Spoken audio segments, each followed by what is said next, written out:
see. They don't see the growth that happens in silence. They don't see the strength it takes to sit with your thoughts and still choose to move forward. But you know, and that's enough. The night won't always feel like this. One day it'll just be night. No wait, no replay, just rest. At some point, you stop fighting the memories when they show up. You don't chase them, but you don't shove them away either.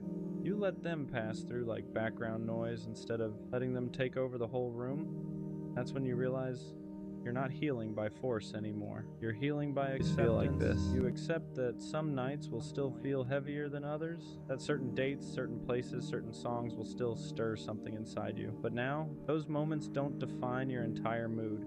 Don't steal the whole night. They're just moments, and moments pass. You also start understanding that the past isn't trying to pull you back, just reminding you that you lived, that you felt something real, that you weren't numb, and there's something powerful about that, because numbness is easy. Feeling is brave. You stop asking yourself if you'll ever fully move on. That question slowly loses importance.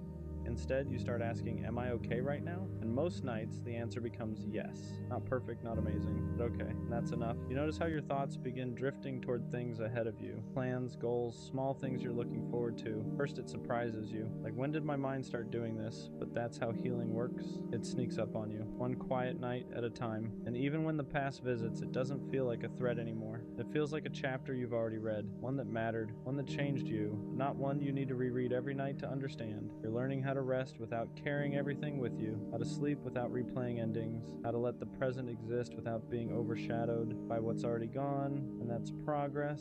Whether you recognize it yet or not, there's a quiet confidence that starts forming in you after all those nights. It doesn't come from feeling happy all the time. It comes from knowing you can sit with discomfort and still be okay. You've already faced the worst parts of your thoughts in the dark, and they didn't destroy you. That realization changes how you move through life. You stop being afraid of the quiet. Silence doesn't feel like abandonment anymore. It feels neutral, sometimes even comforting. You don't need constant noise or validation to feel grounded. You've learned how to be alone without feeling lonely, and that's something a lot of people never figure out. You also become more honest with yourself about what you want, about what you won't tolerate again, about the kind of connections you deserve. The nights taught you that chasing what's gone only keeps you stuck, and protecting your peace isn't selfish, it's necessary. And when you think back on the people you missed, the pain isn't as sharp. There's still tenderness there, but it's softer now, less like a wound and more like a scar. Proof that something happened, but also proof that it healed. You start trusting that life doesn't end with one loss, that the world doesn't stop because something did. You realize that endings don't erase everything that came before them,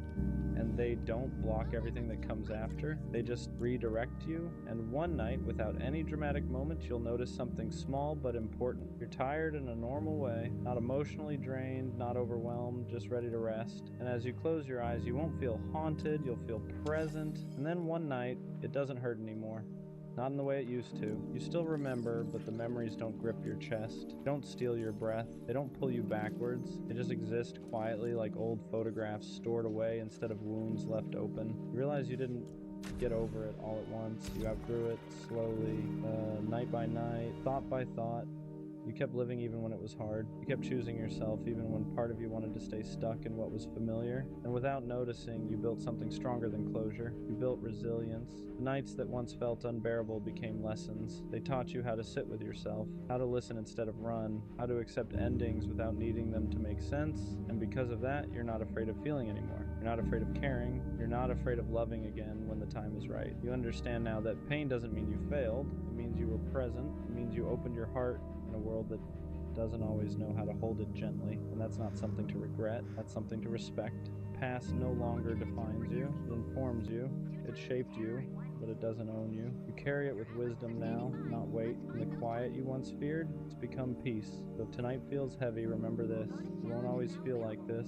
You are moving forward even when it doesn't feel obvious. And one day you'll look back at these nights and realize they didn't break you. They built you. For the longest time I thought she loved me, not just liked me, not just enjoyed being around me. I thought she actually loved me because she talked to me every day. She wanted to know what I was doing. She asked about my life like it mattered to her. When someone shows you that kind of attention, it's easy to believe the feelings behind it are real. So I believed it. I believed the late night conversations meant something deeper. I believed the way she smiled when we talked meant she cared. I believed all the time we spent together was building something real, but looking back now, I think she didn't love me. I think she loved the attention. There's a difference. When someone loves you, they care about who you are, your thoughts, your struggles, your future. They care about the person standing in front of them. But when someone loves the attention, the focus isn't really on you, it's on how you make them feel. The compliments, the validation, the feeling of being wanted. And for a while I was giving her all of that. I was the person who always answered, the person who always listened, the person who always showed up when she needed someone to talk to. And I thought that meant I mattered to her, but eventually I started noticing something strange. Whenever I pulled back, she suddenly came closer. Whenever I stopped giving her attention, she started reaching out again. Not because she missed me, but because she missed the way I made her feel. And that's when something started becoming clear. Maybe she didn't love me the way I thought she did. Maybe she just loved having someone who cared about her that much. Once that thought entered my head, that maybe she didn't love me, maybe she just loved the attention, I started seeing things differently. Moments that once felt meaningful started feeling different. I remembered how often she reached out when she was bored, when she had nothing going on, when she needed someone to talk to. And every time I was there, answering her messages, listening to her problems, giving her reassurance whenever she doubted herself. At the time, I thought that's what love looked like. Two people being there for each other. But when I really looked at it honestly, something felt uneven. Because when she needed attention, I was always available. But when I needed support, it didn't always feel the same. Sometimes she would disappear. Sometimes the conversation would suddenly end. Sometimes it felt like the connection only existed when she was the one who needed it. And that's when a difficult question started forming in my mind. Was she actually interested in me? Or was she interested in the way I made her feel about herself? Because attention can be addictive. When someone constantly reminds you that you're special, that you're wanted, that someone cares deeply about you, it feels good, really good. And some people don't fall in love with the person giving them that feeling. They fall in love with the feeling itself, the validation, the reassurance, the comfort of knowing someone is always there.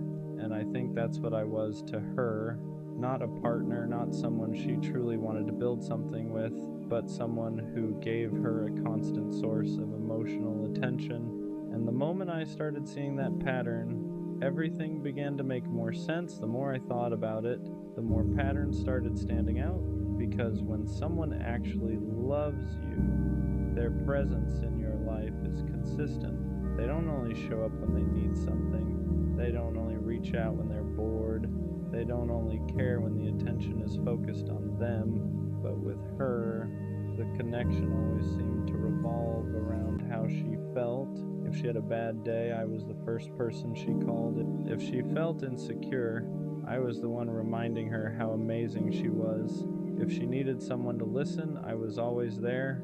And at the time I thought that meant I was important to her, but eventually I noticed something uncomfortable. When I had a bad day, she wasn't always there the same way. When I needed reassurance, the conversation would shift quickly. When I tried to open up about my own struggles, it didn't always hold her attention for long. And that's when it started feeling like the relationship wasn't built around us.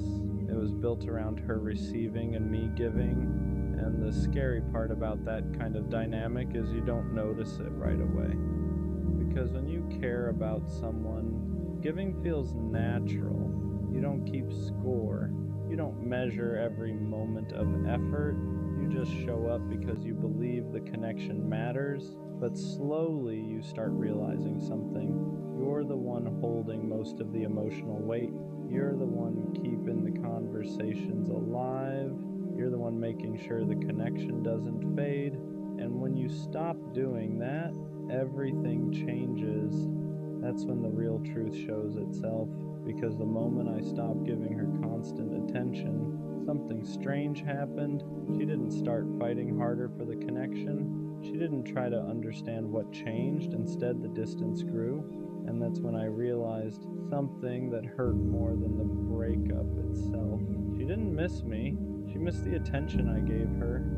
Realizing that she didn't miss me, she missed the attention, was one of the hardest truths to accept.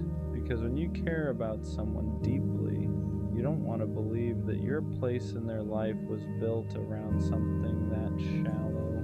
You want to believe the connection meant something real, that the conversations mattered, that the time you spent talking late at night actually meant you were building something.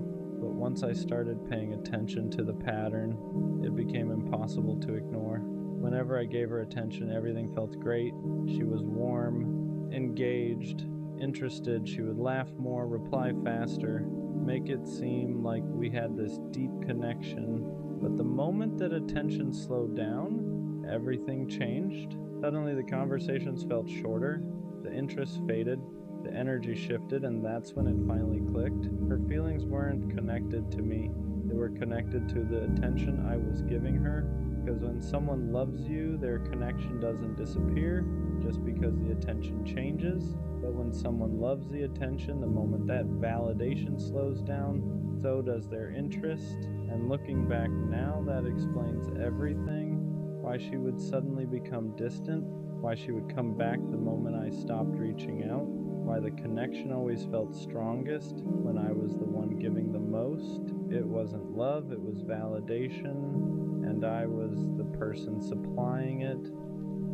Once I finally understood that she loved the attention more than she loved me, a lot of things started making sense. For the longest time, I kept wondering why the connection always felt unstable, why some days she seemed completely invested, and other days she felt distant, why the energy between us depended so heavily on how much I was giving. At the time, I thought that was normal.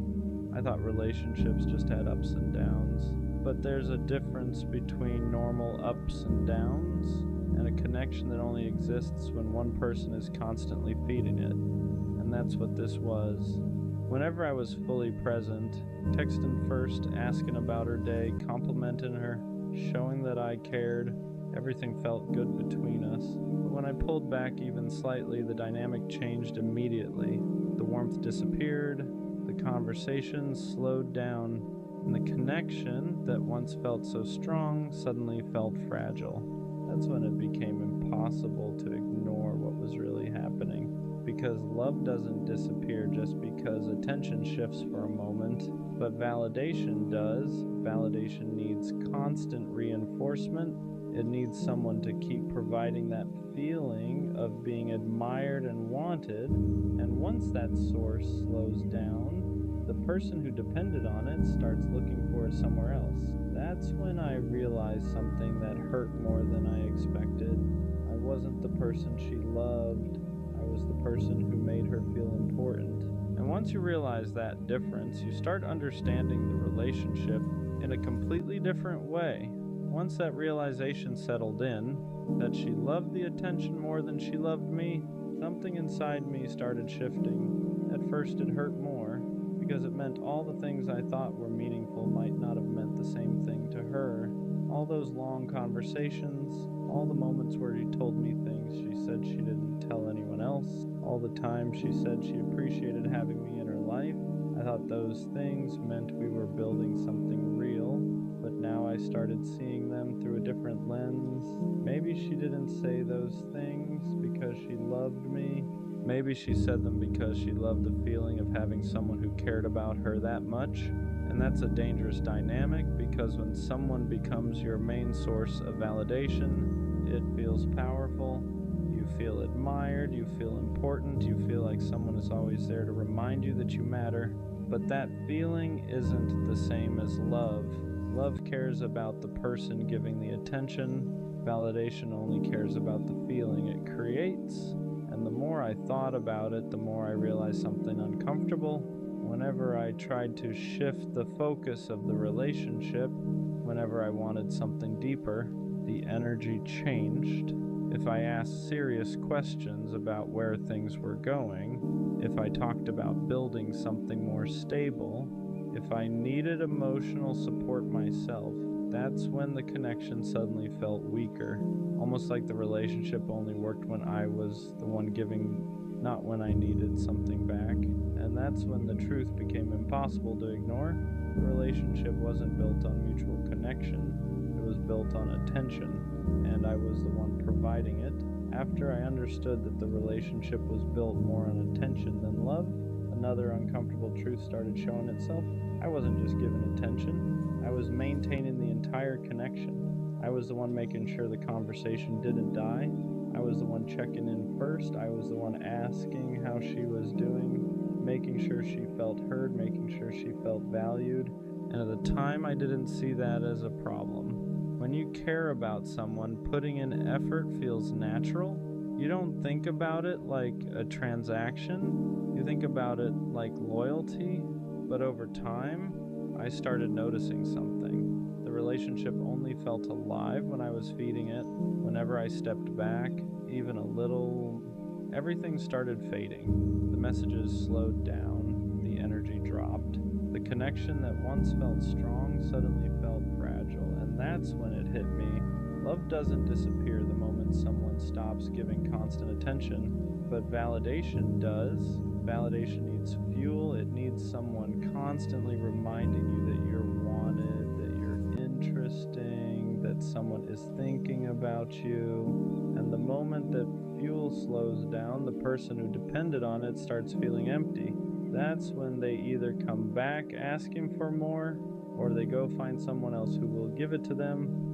And I think that's what I was to her. Not a partner, not someone she truly wanted to build something with. I was a source of attention, a source of validation, a source of emotional reassurance.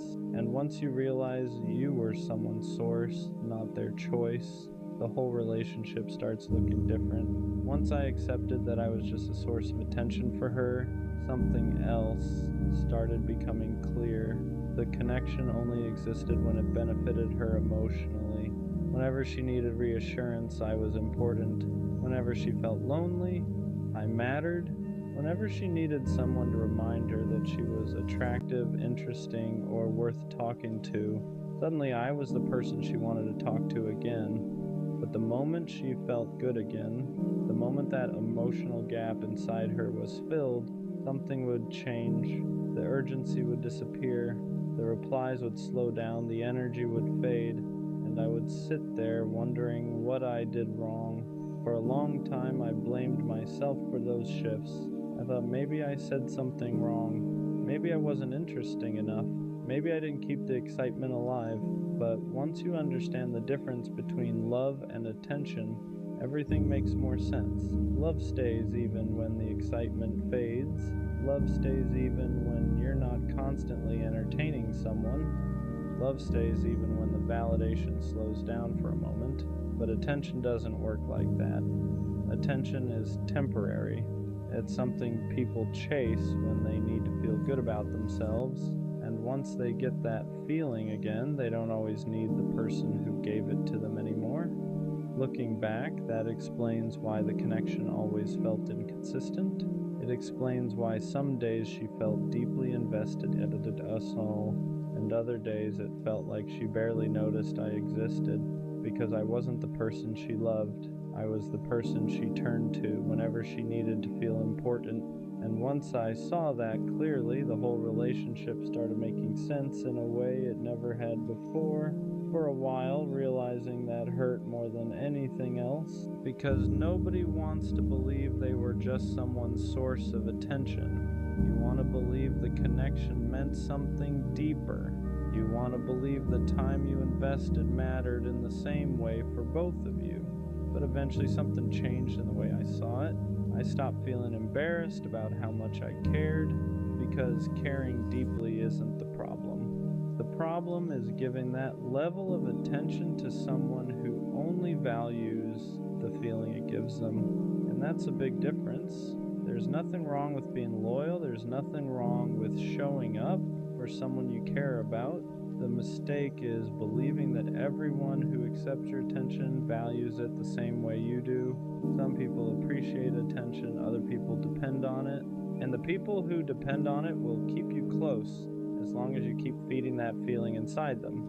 But the moment the attention stops, the connection disappears, not because they suddenly stop liking you, but because the feeling they were chasing isn't coming from you anymore. And once you understand that, something inside you changes. You stop chasing people who only show up when they need something. You stop investing in connections that only exist when you're the one giving, because you realize something important. You deserve someone who values you, not just the attention you give them. Looking back now, I don't think she loved me, but I also don't think she was pretending the whole time. I think she genuinely liked how I made her feel. She liked the attention. She liked the reassurance. She liked having someone who consistently reminded her that she mattered. And for a while, that was enough to keep the connection alive. But attention alone can't build something real. Because the moment that attention stops, there's nothing holding the relationship together. And that's exactly what happened. Once I stopped constantly feeding the connection, it disappeared. At first, that felt like rejection, but now I see it differently. It wasn't rejection, it was clarity, because it showed me the difference between someone who loves you and someone who only loves the feeling you give them. And once you see that difference clearly, you stop blaming yourself for the way things ended. You realize you weren't losing someone who truly valued you. You were losing someone who valued what you provided. And that's not the kind of connection worth holding on to. One day I'll meet someone who doesn't just enjoy the attention I give them, someone who actually cares about the person giving it, someone who chooses me even when the excitement fades, someone who values the connection, not just the validation. And when that happens, I won't feel like I'm constantly proving my worth, because the right person doesn't stay for the attention, they stay for you. I don't think I ever wanted too much. I didn't need perfection. I didn't need constant attention. I didn't need someone to save me. I just wanted to be cared for. I wanted someone who noticed when I went quiet, someone who checked in without being asked, someone who didn't treat my presence like something optional. But every time I tried to explain that, it sounded like neediness, like I was asking for too much. So I stayed quiet. I accepted less. I told myself I was independent enough to not need reassurance, but deep down that wasn't true. I wasn't asking to be obsessed over. I wasn't asking to be put on a pedestal. I was asking to matter, to feel like my absence would be noticed, like my feelings would be considered, like I didn't have to earn basic care by being easy, understanding, or low maintenance. And every time I didn't get that, I told myself it was fine. That this is just how people are, that expecting care is unrealistic, that I should be grateful for whatever effort showed up, but wanting to be cared for doesn't make you weak. It means you're human. It means you want a connection where effort is mutual and presence isn't forced. And the hardest part is realizing how long you stayed in places where you felt invisible just because you didn't want to seem like you needed too much. I didn't want someone to fix me. I just wanted someone who cared enough to stay aware of me. At some point, wanting to be cared for turns into accepting the bare minimum. You stop asking questions, stop expressing needs, stop pointing out what hurts, because every time you do, it feels like you're asking for too much. So you adjust, you get excited over replies that should be normal, you appreciate effort that should be consistent, you thank people for things they do effortlessly if they truly cared, and you tell yourself this is just how love works. But deep down you feel it, the imbalance, the quiet disappointment, the way you're always the one paying attention. You're not asking for grand gestures, you're asking for awareness, to be checked on, to be considered, to feel like your emotions aren't an inconvenience, but instead you keep shrinking your expectations to fit what people are willing to give. You call it being low maintenance, being understanding, being independent, when really you're just afraid that if you ask for more, you'll lose what little you have. And that's the part that hurts, because you don't want more love, you just want the love that's already there to show up consistently. You don't want to beg for care, you want it to be natural. And the longer you settle, the more you start questioning yourself. Am I too sensitive? Am I needy? Am I wrong for wanting this? But wanting to be cared for was never the problem. Staying where you're barely noticed is. Pretending you don't need care slowly disconnects you from yourself. You start ignoring your own feelings before anyone else can. You tell yourself you're fine even when you're not. You swallow disappointment and call it maturity, because admitting you want care feels risky. It feels like giving someone power to decide whether you're too much, so you choose silence instead. You become the easy one, the understanding one, the one who doesn't ask for reassurance or consistency or emotional presence. And people like that version of you, because it asks for nothing, but inside something starts to dull. You feel lonely even when you're not alone. You feel unseen even when someone's there. You start questioning whether your needs are even valid anymore. That's when you know you've gone too far. Not by wanting care, but by convincing yourself you don't deserve it. You weren't meant to love people from a distance. You weren't meant to be strong at the cost of being felt. Care isn't weakness. Wanting it isn't dependency. It's connection. And the moment you deny yourself that truth, you don't just lose it from others, you lose it from yourself. There's a moment where it finally hits you. You've been caring for everyone else while no one was really caring for you. You remember how often you checked in, how often you noticed shifts in tone, how often you adjusted yourself to make things easier for others, and then you look back and realize how rarely anyone did that for you. No one asked if you were okay when you went quiet. No one noticed when your energy changed. No one slowed down enough to really see you. And that realization hurts in a quiet, heavy way, because you weren't asking for perfection. You weren't asking to be prioritized above everything. You were asking for reciprocity. To feel like your presence mattered as much as you made theirs matter. That's when the exhaustion sets in. Not physical tiredness, emotional fatigue. The kind that comes from always being the one who cares first, who understands more, who gives grace even when it costs you. You start wondering how you became so good at holding space for people who never learned how to hold it for you. And the truth is uncomfortable. You taught them it was okay to lean on you without leaning back, to receive care without returning it, not because you wanted imbalance, but because you didn't want to feel abandoned. And realizing that is both painful and clarifying, because it shows you something important.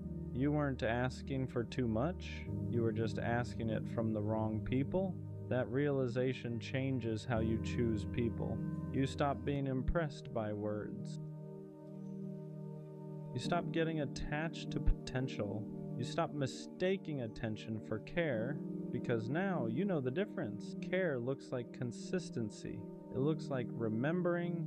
It looks like showing up even when it's not convenient. So you start paying attention to who checks in without being prompted, who notices when you're off, who doesn't make you explain why you need what you need. And at first that makes your circle smaller.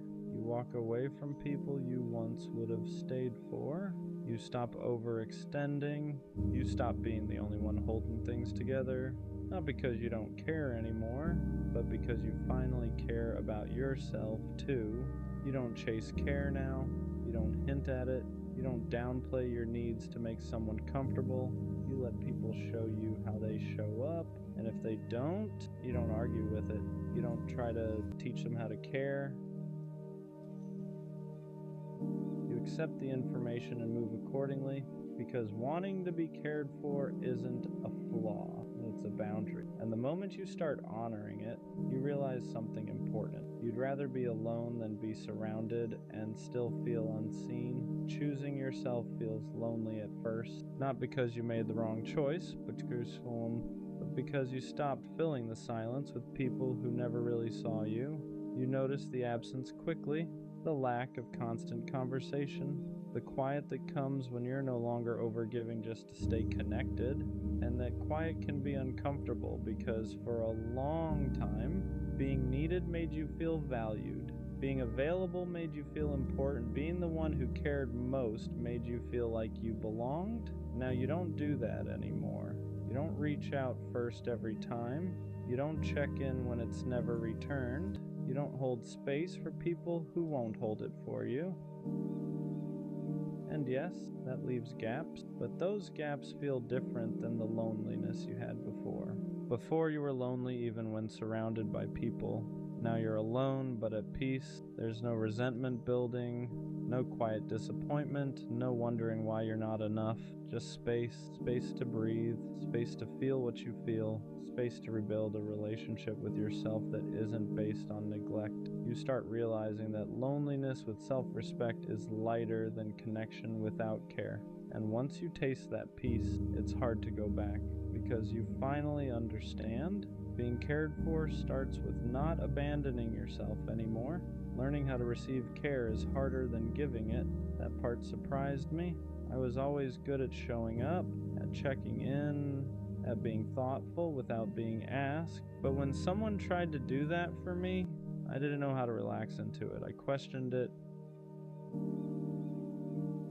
I downplayed it.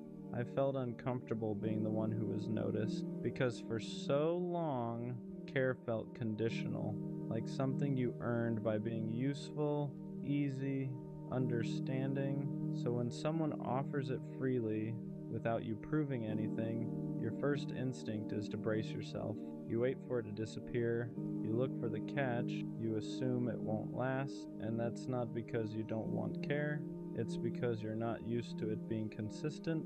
You're used to being the giver, the supporter, the one who adapts. So receiving feels vulnerable in a way giving never did. It means letting someone see you without performing, letting yourself need without apologizing, letting care exist without questioning your worthiness of it. That takes unlearning. It takes time to believe that you don't have to exhaust yourself to deserve tenderness. And I'm still learning that, still reminding myself that care doesn't have to be chased, earned, or negotiated. Sometimes it's just there, and allowing it in is the bravest thing you can do after spending so long surviving without it. At some point, you stop asking why people don't care. You stop replaying conversations, stop analyzing tone, stop wondering what you could have done differently, because that question only keeps you stuck chasing explanations instead of truth. So you ask a different question: who actually shows up for me? Not who says they care, not who means well, not who shows interest when it's easy, but who checks in consistently. Who notices when you're quiet? Who doesn't disappear when you need space or reassurance or time? And the answer is usually smaller than you expect. Fewer people, less noise, more clarity. That realization hurts, but it also simplifies everything. You stop pouring into people who only take. You stop investing in connections that leave you feeling unseen. You don't make announcements, you don't explain your shift, you just move differently. You protect your energy. You reserve your care for those who return it naturally. And slowly you stop feeling desperate to be noticed because you're no longer surrounding yourself with people who make you feel invisible. Care stops being something you beg for and starts being something you recognize. And that's when you finally understand being cared for isn't about convincing people to treat you better. It's about choosing the ones who already do. Wanting to be cared for doesn't make you needy. It makes you honest. Needy is asking someone to fill a void they didn't create. Needy is expecting one person to carry everything for you. But wanting care, that's wanting reciprocity. That's wanting your effort to be met, your presence to be valued, your emotions to be considered. You're not asking someone to revolve their life around you. You're asking them to see you. And somewhere along the way, you were taught that asking for that was too much. So you minimized yourself. You softened your needs. You told yourself independence meant not needing anything from anyone. But that wasn't strength, that was self-denial, because even the strongest people need to feel cared for sometimes, need to feel noticed, need to feel like their existence matters to someone else. You don't want care because you can't survive without it. You want it because connection is part of being human. And the moment you stop shaming yourself for wanting that, everything changes. You stop apologizing for your needs. You stop pretending you're okay with being overlooked. You stop accepting crumbs just to feel included. You realize something important. You're not asking for too much. You're asking the wrong people. At the end of all this, I realized something simple. Wanting to be cared for is not something I negotiate anymore. I'm done explaining why it matters, done justifying why I feel hurt, done shrinking my needs so someone else can stay comfortable. Care is not a bonus, it's not extra, it's not something you earn by being quiet, easy, or low maintenance. It's the baseline. If someone doesn't notice me, doesn't check in, doesn't consider how their actions affect me, then they don't get access to me. Not out of bitterness, not out of anger, out of self-respect. I spent too long convincing myself that wanting care made me weak. Too long accepting half presence and calling it connection. Too long staying where I felt invisible, just to avoid being alone. I'm not doing that anymore. I don't need to be chased. I don't need to be obsessed over. I just need to be considered. And if someone can't do that naturally, without me begging, hinting, or explaining, then they're not my person. Because the right people won't make you feel guilty for wanting to matter. They won't make care feel conditional. They won't make you question whether you're asking for too much. They'll just show up. And until that happens, I'd rather stand alone with my needs intact than sit beside someone who makes me feel unseen. I didn't want too much, I just wanted to be cared for. And now I care enough about myself to never accept less again. We all know that one friend who's genuinely a good guy, not the fake nice kind, not the kind that's only good when it benefits him. I mean the real kind, the one who listens more than he talks, the one who checks in just because, the one who walks her home, texts, "Let me know when you." I found out what she really thought of me, and I wish I didn't, because in my head, it was different. I thought she respected me. I know hopeless romantic sounds naive to some people, like it means you don't understand how the world works, but that's not true. A hopeless romantic isn't someone who ignores reality. It's someone who sees it clearly and still chooses love anyway. It's knowing how badly love can hurt and still believing it's worth it. I don't believe in love because I think it's easy. I believe in it because I know how rare it is when it's real. Being a hopeless romantic means you don't just want someone, you want. Sometimes I wonder about something I know I'll probably never get a real answer to. Do people ever miss me the way I miss them? Not just occasionally, not just when they're bored, not just when something reminds them of me for a few seconds. I mean the way I miss people, the kind of missing that stays with you, the kind that follows you into random moments of your day, the kind that appears out of nowhere, when you're walking somewhere, when you're listening to music, when you're trying to focus on something completely unrelated and suddenly they're there again. Not physically, just in your head, a memory, a conversation, a version of life that doesn't exist anymore, and for a second, everything feels close again, like no time passed at all, like things are exactly how they used to be. But then reality comes back, and you're reminded that they're not here anymore. And that's when I start wondering, do they ever have those moments about me? Do they ever stop what they're doing because something reminded them of me? Do they ever replay old conversations the way I do? Or am I the only one carrying these memories around? Because sometimes it feels like everyone moves on faster than I do. Like everyone else knows how to leave things behind, while I'm still sitting here remembering details nobody else probably remembers. Little things,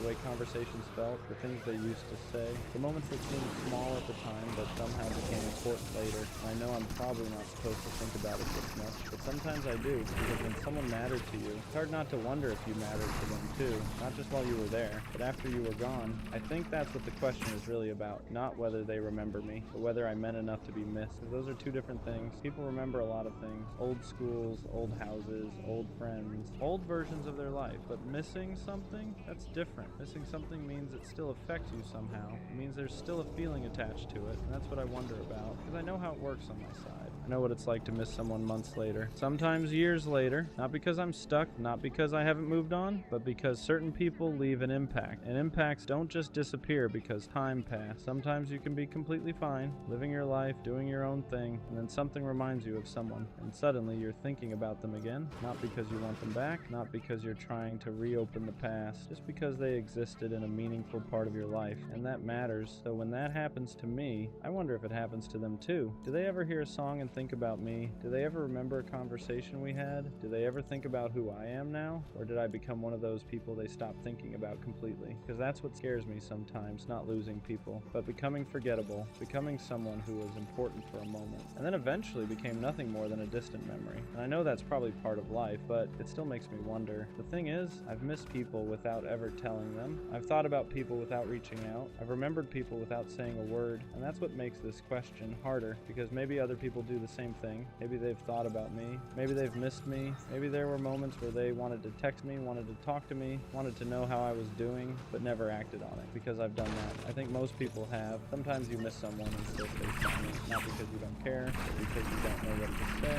because too much time passed, because life moved on, because you're not sure if reaching out would change anything, and maybe that's happening more often than I realize. Maybe people miss me in silence, the same way I've missed people in silence. Maybe there are people out there who remember me more than I think, people who occasionally wonder what happened to me, people who sometimes revisit old memories, people who still carry pieces of our connection. And if that's true, I'd never know, because most people don't announce those things. They don't send messages, hey, I was thinking about you today. They just think it, and then continue with their day, just like I do. But even knowing that, there's still a part of me that wonders if anyone misses me, the same way I miss them. Because I miss people deeply, not everyone, but the people who genuinely mattered, the people who changed something in me, the people connected to important chapters of my life. Those people stay with me, even when they're gone, even when we don't talk anymore, even when everything has changed. A part of them stays. Maybe that's the answer. Maybe people don't miss each other equally. Maybe everyone feels things differently. Maybe some people move on faster. Maybe some people hold on longer. Maybe some people think about you once a year, and maybe others think about you every week. There's no way to measure it, no way to compare it, no way to know, and that's what makes the question impossible to answer. But if I've learned anything, it's this. If someone was important to you, there's a good chance you were important to them too. Maybe not in exactly the same way, maybe not to exactly the same degree, but people don't spend meaningful time together without leaving something behind. They don't share memories, conversations, and experiences without creating an impact, and impacts don't disappear overnight. So do people ever miss me the way I miss them? Maybe, maybe not, but I think some of them do, in their own way, at their own times, in moments I'll never see. And honestly, maybe that's enough, because being missed isn't really about getting proof. It's about knowing that while you were there, you mattered, and if you mattered then, a part of you probably stays with them too. And maybe that's the part nobody really talks about. The fact that some people never truly leave you, not because they're still in your life, not because you still talk, but because they became part of your story. And once someone becomes part of your story, it's hard to completely forget them. I think about that sometimes. How many versions of me exist in other people's memories? How many people remember a version of me that doesn't even exist anymore? A younger version, a happier version, a version that was going through something, a version that only they got to know, because that's the strange thing about life. You move forward, you change, you become someone different, but in someone else's mind, you might stay exactly the same. And maybe that's why people miss each other. Not because they want the present, but because they remember the past. They remember who you were, who they were, what life felt like back then. And sometimes they're not even missing the person. They're missing the feeling, the comfort, the familiarity, the chapter of life attached to that person. And I think I've done that before. Missed someone without realizing I was also missing a version of myself. A version that only existed during that time. Because certain people become connected to certain memories. And when you miss the memory, you miss them too. The older I get, the more I realize how many people quietly drift apart. Not because anyone did anything wrong, not because there was some huge falling out, not because somebody stopped caring overnight. Life just keeps moving. People get busy. Priorities change, new routines form, new relationships appear. And before you know it, months have passed, then years, and someone who used to know everything about your life knows nothing about it now. Someone who used to be part of your everyday routine becomes someone you haven't spoken to in forever. And that's a strange thing to think about, because at one point, you couldn't imagine not talking to them. You couldn't imagine them becoming a memory. And maybe they've thought about that too. Maybe they've had moments where they remembered how close you used to be, and maybe they've wondered how you're doing. Maybe they've even missed you. But life kept moving, and neither of you stopped it. Sometimes I wonder how many messages were never sent, how many people typed something, then deleted it, how many people thought I should reach out and then didn't, how many conversations almost happened but never did, because I've done that more than once. I've looked at someone's name, thought about texting them, wondered what I'd even say, then closed the app and told myself maybe another time. Maybe other people have done that with me too. Maybe there are people who miss me more than I'd ever know. People who think about me occasionally, people who wonder where life took me, people who remember things I forgot. And the truth is, I'll probably never know, because some feelings stay private, some thoughts never become action, some people care more than they show, and that's something I've had to learn. Not everything meaningful gets expressed. Though, do people ever miss me the way I miss them? I honestly think some of them probably do. Not all of them. Not in the exact same way, not with the exact same intensity, but I don't think meaningful connections disappear as easily as we tell ourselves they do. I think people carry pieces of each other for longer than they admit. I think there are conversations nobody forgot, moments nobody talks about anymore, memories that still show up randomly when least expected. I think there are people who remember you right now without you knowing it, people who occasionally wonder how you're doing, people who hope life turned out okay for you, people who smile when they remember. I miss who I was before her, not because I don't believe in growth, not because I regret loving her, but because somewhere in the middle of trying to keep us together. I know hopeless romantic sounds naive to some people, like it means you don't understand how the world works, but that's not true. A hopeless romantic isn't someone who ignores reality. It's someone who sees it clearly and still chooses love anyway. It's knowing how badly love can hurt and still believing it's worth it. I don't believe in love because I think it's easy. I believe in it because I know how rare it is when it's real. Being a hopeless romantic means you don't just want someone, you want connection. You want the kind of love where attention doesn't wander, where effort isn't forced, where choosing each other feels natural, not strategic. You want late night talks that don't feel rushed, silence that feels comfortable, inside jokes no one else understands. You want to build a world with one person and let the rest fade into the background. And yeah, you know the risk.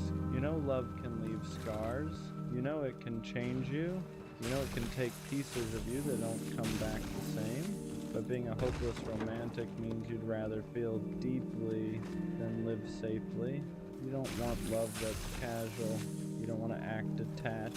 You don't want to pretend you wouldn't be devastated to lose someone you care about. You want to care. You want to choose someone fully and mean it. No exits, no backups, no pretending you're less invested than you are. And that's what makes it hard sometimes, because the world rewards indifference. It praises being unbothered. It treats emotional distance like maturity. So when you show up soft, present, intentional, people call you too much, but you're not too much. You're just not built for shallow love. A hopeless romantic doesn't love this way because they're weak. They love this way because they're brave enough to risk being hurt for something that actually matters. You're not chasing a fantasy. You're chasing alignment. The kind of love that feels steady, not chaotic, intense but safe, deep but mutual. And even if it takes longer, even if you have to wait, even if you get hurt along the way, you don't regret loving like this, because a life without love feels smaller than a life with heartbreak. So no, you won't grow out of it. You won't harden. You won't stop wanting something real. You're a hopeless romantic because you refuse to let the world convince you that love should be shallow, casual, or disposable. And one day, someone will meet you in that same place. They won't laugh at your softness. They won't flinch at your depth. They won't ask you to tone it down. They'll recognize it, and that's when you'll realize you were never hopeless. You were just holding out for something worth believing in. Being a hopeless romantic doesn't mean you believe love will save you. It means you believe it's worth showing up for. It means you don't enter connections casually. You don't date out of boredom. You don't give your heart halfway just to say you tried. When you love, you mean it. You pay attention. You remember small things. You imagine futures without realizing you're doing it. Not because you're delusional, but because that's how your mind works. You see potential where others see risk, and you know that scares people. Some people love with limits, with conditions, with an exit already planned. You don't. You love with the intention to stay. If it's right, that's why breakups hit you harder. That's why disappointment lingers longer. That's why you take time to heal. Because when you commit emotionally, you don't do it lightly. People tell you to protect your heart, to be less invested, to stop giving so much. But they don't understand. Loving deeply isn't something you can switch off. It's how you experience the world. You feel things fully. Music hits harder. Memories stick longer. Connection means more. And yes, that makes life heavier sometimes, but it also makes it meaningful. You don't want love that feels replaceable. You don't want someone who treats you like an option among many. You want to be chosen the same way you choose, intentionally, fully, without hesitation. And until that exists, you'd rather be alone than half present in something shallow. That's the part people miss. A hopeless romantic isn't desperate for love, they're selective. They'd rather wait than cheapen the way they love to fit in. So when you say you're a hopeless romantic, what you really mean is, you still believe connection matters, you still believe loyalty is rare, you still believe love should feel like home, not like a negotiation. And even after heartbreak, after disappointment, after learning how badly love can hurt, you don't shut down, you slow down, you heal. You keep your heart intact, because the world already has enough people who don't care. It doesn't have enough of are people willing to love honestly without pretending it's easy. And that's not weakness, that's conviction. Being a hopeless romantic isn't about expecting perfection. It's about refusing to treat love like something disposable. It's knowing that connection is rare and not watering it down just to seem unaffected. You don't fall for people easily, but when you do, you don't love out of loneliness, you love out of recognition. There's a moment where you see someone, not just who they are, but who they could be with you, and something in you locks in, not obsession, not fantasy, commitment, and that's where people misunderstand you. They think you're idealizing, they think you're rushing, they think you're setting yourself up to get hurt, but what they don't see is how much restraint it takes to love like this in a world that treats feelings like liabilities. You know how badly it can go. You felt the disappointment, the silence, the slow realization that someone didn't choose you the way you chose them, and still, you don't turn cold, you don't reduce love to strategy, you don't keep score, you don't enter connections with a backup plan, because loving halfway feels worse to you than losing someone you love fully. You want the kind of love that's unmistakable, where effort doesn't fluctuate, where intentions don't need decoding, where loyalty isn't treated like something rare or surprising. You want love that's steady, not loud, not chaotic, not anxiety disguised as excitement, just real. And yes, that means you get hurt deeper, because when you love, you're all the way in. You don't protect yourself by caring less, you protect yourself by choosing carefully. That's the difference. A hopeless romantic isn't reckless, they're discerning. They'd rather be alone than share space with someone who makes them feel like they're asking for too much just by wanting honesty, effort, and presence. And if that means waiting longer, so be it. Because you're not waiting for attention, you're waiting for alignment. For someone who doesn't flinch at your depth, who doesn't joke about your softness, who doesn't need you to tone it down to make things easier. Someone who sees the way you love and says, good, I do too. So no. You won't stop being a hopeless romantic, not because you haven't learned, but because you've learned exactly what it costs, and you've decided it's still worth it. Being a hopeless romantic means you don't know how to love a little, you either feel it or you don't. And when you feel it, it changes the way you move. You start noticing the small things, the way someone texts you when they're busy, the way they remember what you said weeks ago, where they look at you when you're not trying, and you don't call that doing too much, you call that real. But the world tries to train that out of you. It tells you to be chill, to act like you don't care, to keep your feelings locked up until someone earns them. You try to play that role, you try to be distant, try to be casual, try to treat love like it's just another thing, and it never works. That's not who you are. You don't want a connection where you're constantly guessing. You don't want to be with someone who makes loyalty feel rare. You don't want a love that only shows up when it's convenient. You want the kind of love that feels chosen, not maybe, not we'll see, not I'm not sure, chosen. And sometimes that's what makes it lonely, because you keep meeting people who like the attention, but don't respect the intention. People who love the way you make them feel, but don't want to carry the responsibility of caring back. So you end up doing the hardest thing for someone like you. You walk away, not because you stopped loving, but because you finally realize love shouldn't require you to beg for consistency. A hopeless romantic doesn't stay where they're confused. They don't keep giving their heart to someone who treats it like something optional.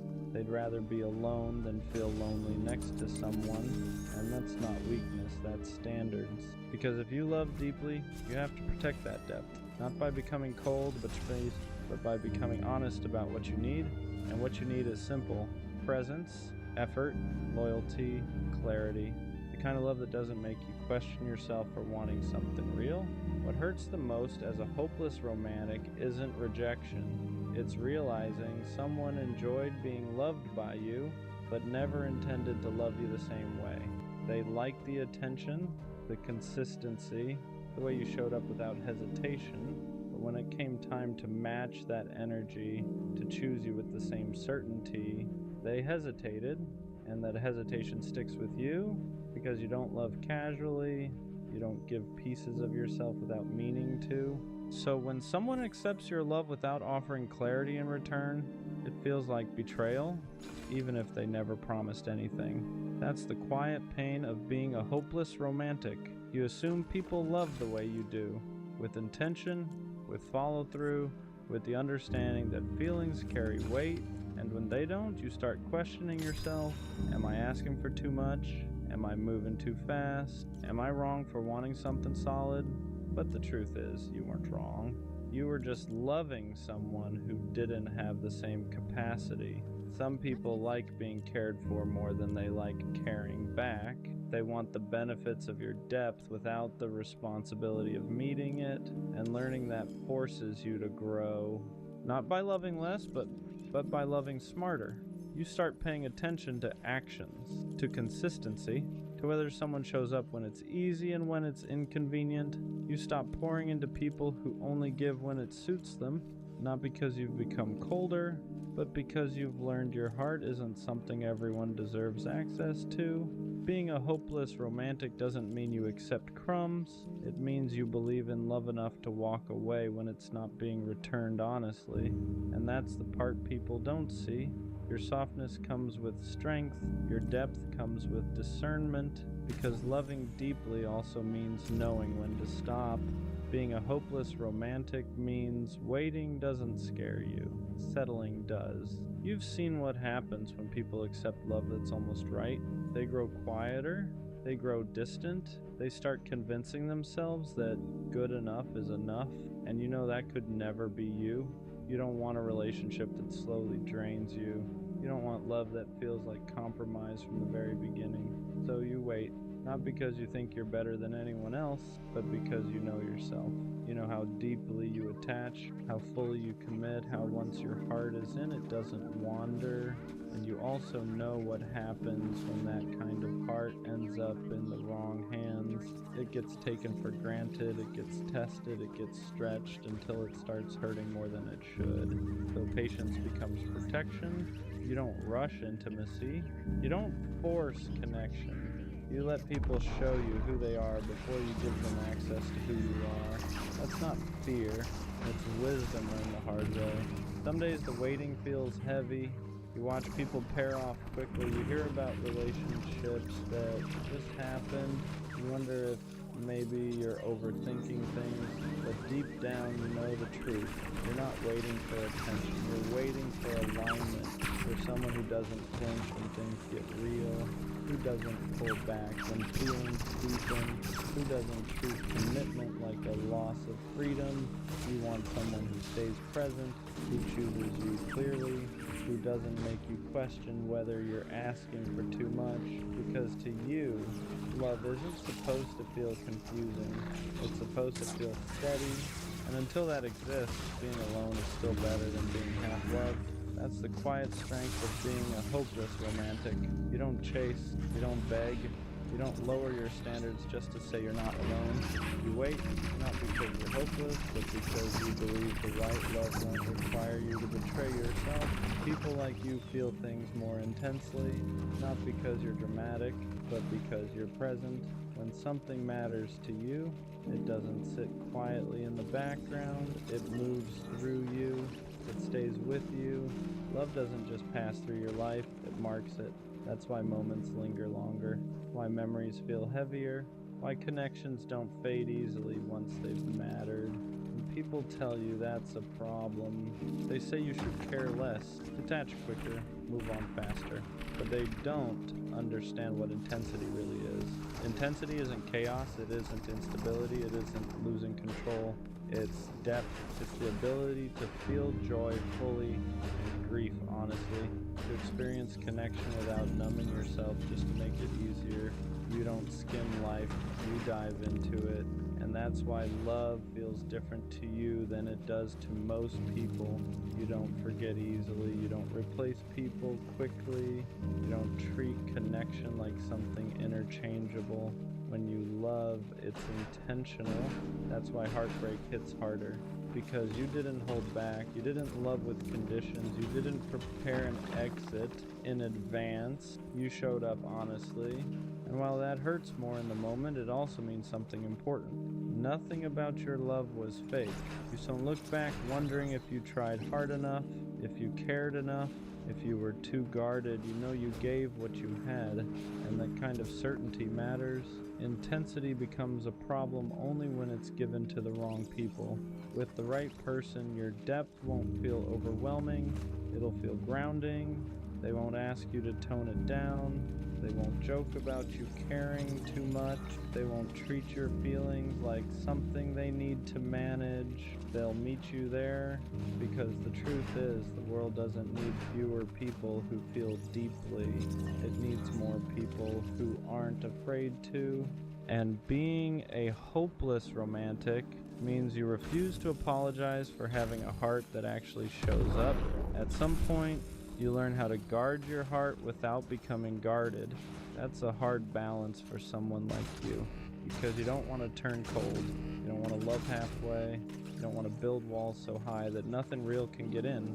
But you also know what happens when you give too much, too soon, to someone who doesn't know how to hold it. So you change, not by loving less, but by loving slower.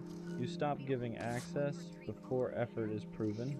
You stop filling in the gaps when someone shows you inconsistency. You stop romanticizing potential over behavior, and that doesn't feel natural at first, because you're used to leading with your heart, used to giving people the benefit of the doubt, used to assuming good intentions, but experience teaches you something important. Being open doesn't mean being unprotected. You can still be warm without being available to everyone. You can still be deep without drowning in the wrong places. So you watch, you listen, you notice who shows up consistently and who only appears when it's convenient.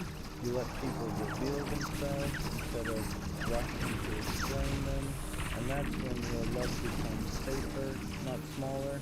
You're still a hopeless romantic. You still believe in connection. You still want that kind of love where effort feels mutual and presence feels natural. But now, you don't mistake them for intention. You don't confuse words with commitment. You don't chase clarity, you wait to see it. And that patience isn't fear, it's respect for yourself, because you finally understand that the right person won't need you to rush your heart to keep them close. They'll move at a pace that protects what you're building together. And when you feel that, you won't have to second guess it. You'll know. There's a phase every hopeless romantic goes through that feels especially like boredom.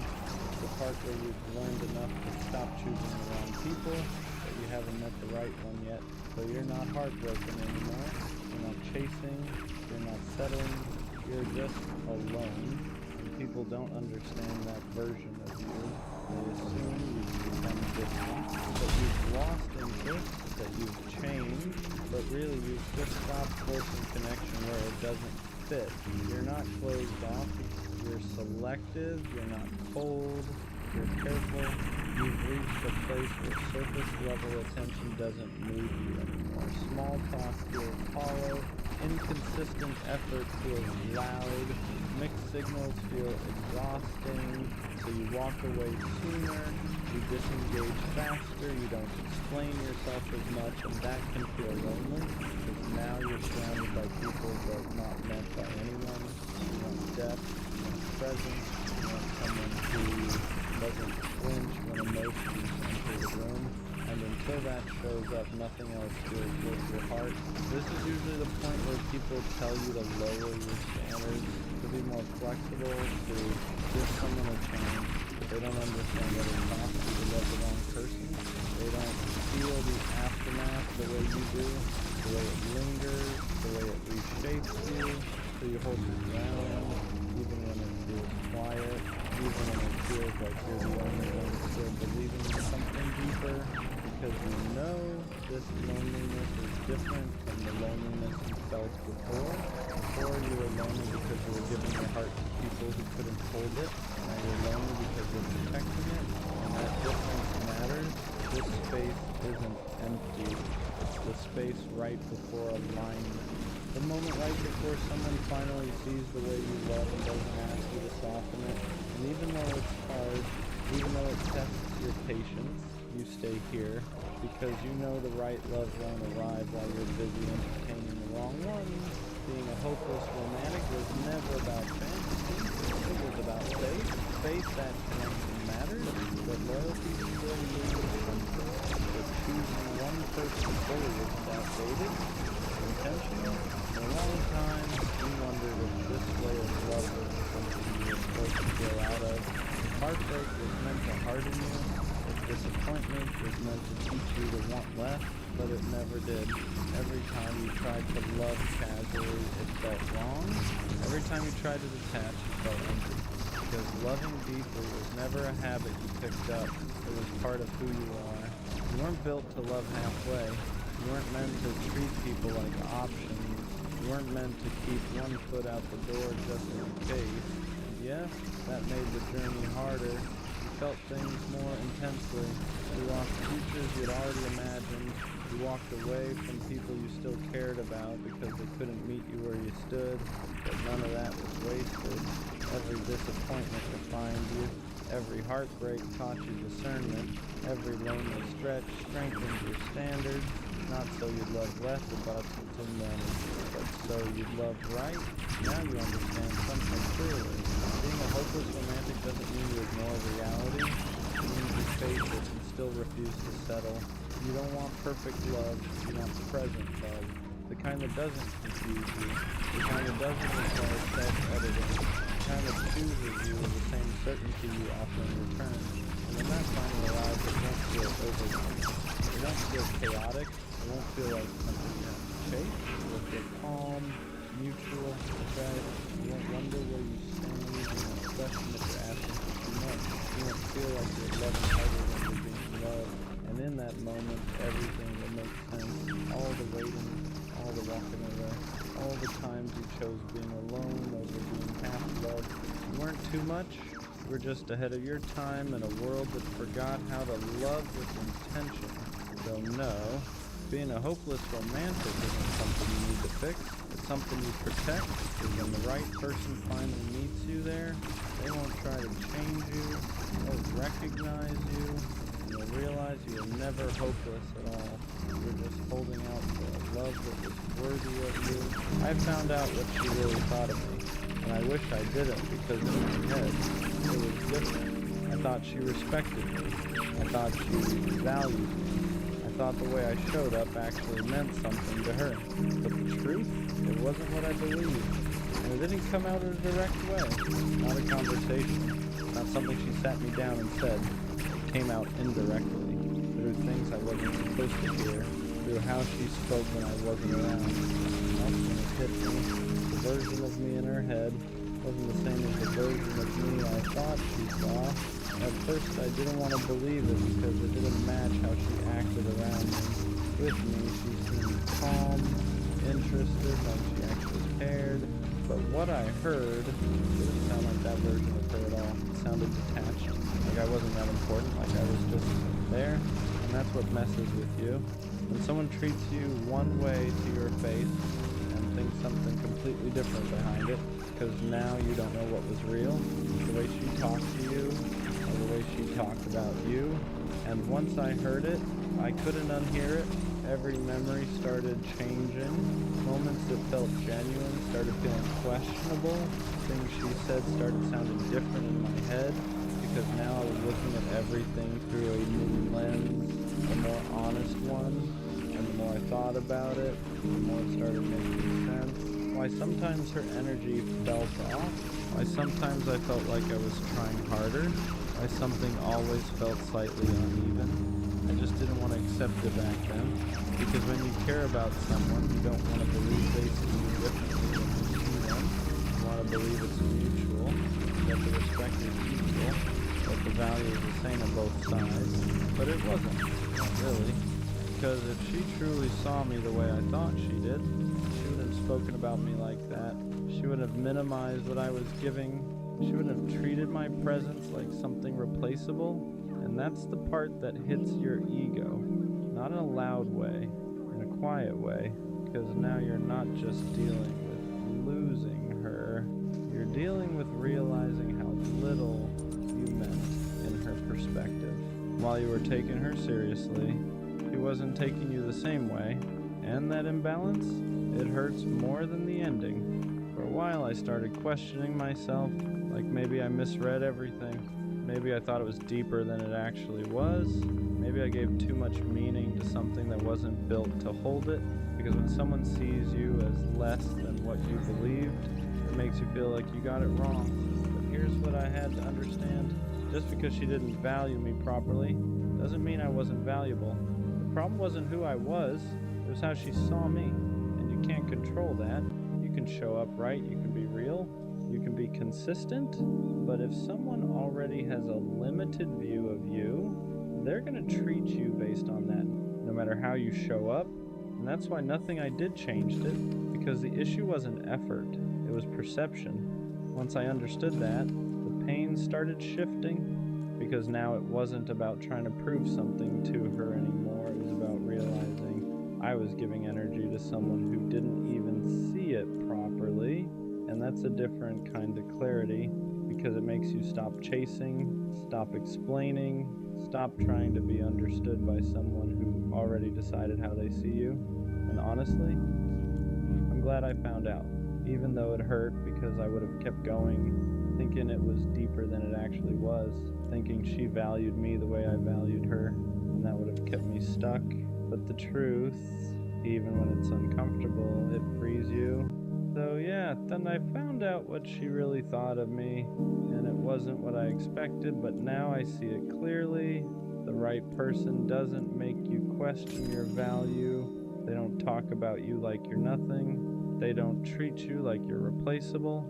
They see you fully, clearly, and they move accordingly. So I'm not mad at what I found out. I'm just glad I didn't stay blind to it, because now I know one thing for sure. I'd rather know the truth than keep believing something that was never real. I think the hardest thing to admit now is that I waited too long for her. Not a few days, not a few weeks. I'm talking about months of believing that eventually she would see me the way I saw her. Because when you really care about someone, patience feels like loyalty.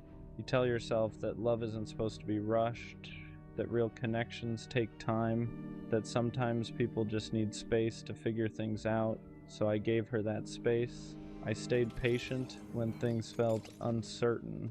I stayed loyal even when the energy between us started shifting. And every time something felt off, I told myself the same thing. Just give it time. Time would make her realize how much I cared. Time would make the connection stronger.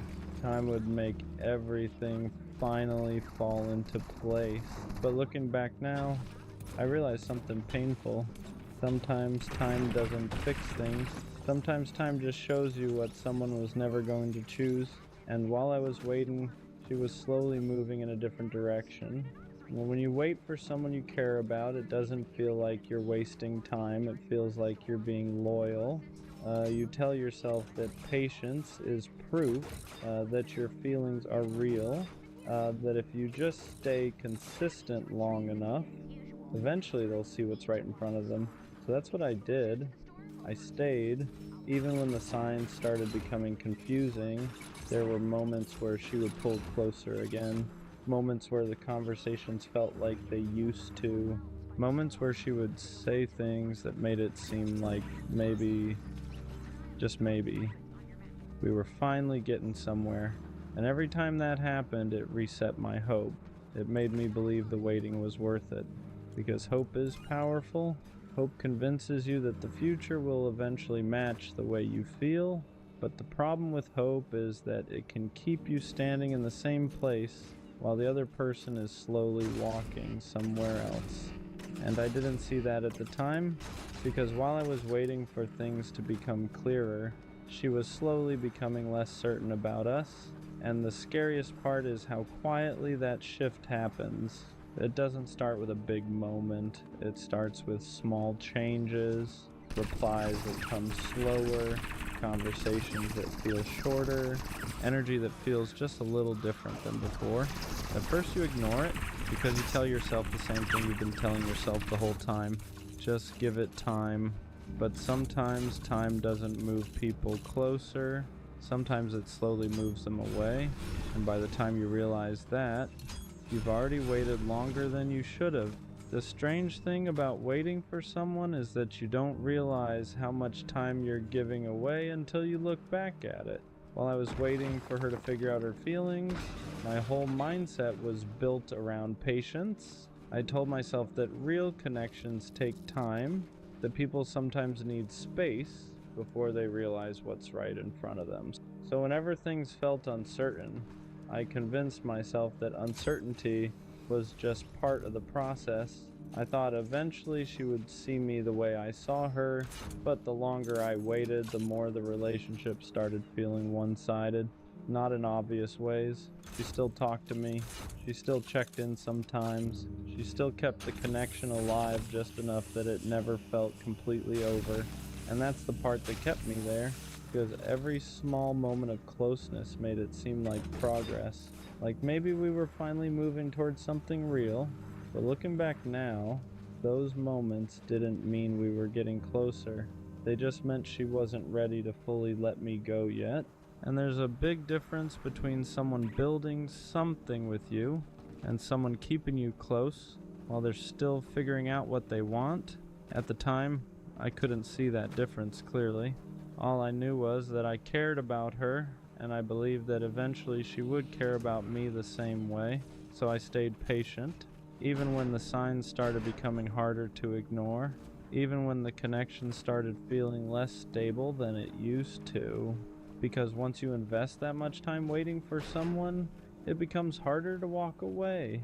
You start telling yourself that leaving now would mean all that waiting was for nothing.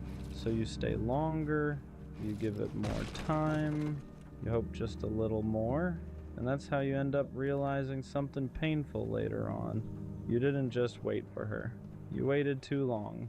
The hardest part about waiting too long for someone is realizing that the time you gave them was real, even if the outcome wasn't. Because every day I stayed patient, I believed it meant something.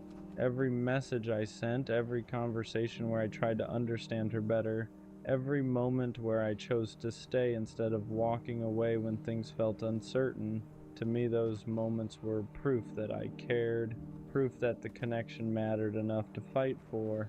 But there's something difficult about waiting that you don't notice until it's already happened. Waiting slowly turns into hoping, and hoping slowly turns into ignoring reality. There were signs that things weren't moving the way I thought they were. moments where her effort didn't match mine, moments where the connection felt like it was staying in the same place instead of growing, moments where it felt like I was investing more emotionally than she was. But every time I noticed those signs, I told myself the same thing: just give it more time. Because when you care about someone, you don't want to believe the connection might not lead anywhere. You want to believe the patience will eventually pay off. But the truth is, patience only works when both people are moving toward the same thing. If one person is waiting while the other person is slowly drifting away, time doesn't bring you closer. It just stretches the distance. And by the time I started realizing that, I'd already waited longer than I should have. Another thing about waiting too long for someone is how quietly it changes your life. Because when you're emotionally invested in someone, your decisions start revolving around them.